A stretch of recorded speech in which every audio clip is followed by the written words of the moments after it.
te, get ready with me cause it's my birthday. It's my birthday. We gonna party like it's my birthday. Oh, eh. First te is contact lens.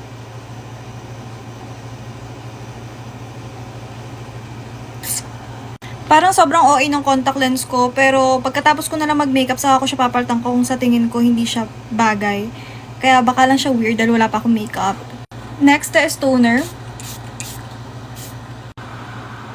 Next is moisturizer. Actually, wala akong ganap ngayon sa birthday ko. Like, wala akong handa. At kailangan ko nag-ayos dahil ang ganap ko lang talaga is yung mag-self-portrait, gano'n, magpapapicture. Wala akong photographer, like, sarili lang. First time ko yun to, yung para sa studio, gano'n.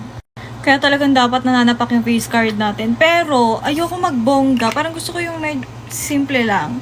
Simple ka dyan.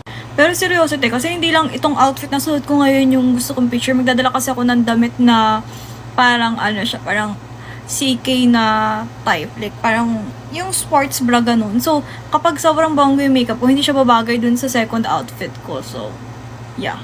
Actually, bahala natin kung ano na lang yung maiayos ko. Mag-color correct na rin ako peach at saka green. And then, fill in na rin ako ng brows. After kilay, blend ko na to. Next is foundation. Bronzer te. Literal na happy birthday kasi biglaan na pinapapunta sa school. Birthday na birthday, talagang mababad trip ka talaga. Next is blush. Sunod ko na agad yung lashes ko te. Next is powder. Bibilisan ko na kasi ang punta ko sa school. Baka ang ending hindi na ako makapunta sa appointment ko. Sobrang biglaan kasi kung sana na-announce siya na mas maaga.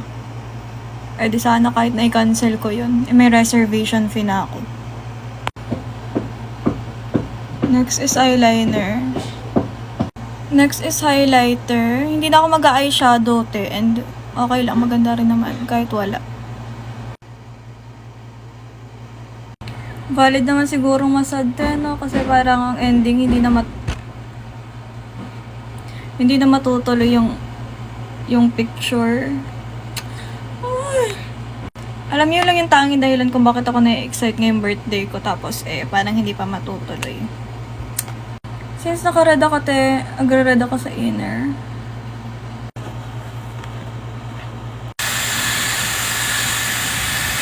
Yun lang naman for this video. This is the final look. Magbibihis na ako at pupunta ng school. Yun lang. Bye!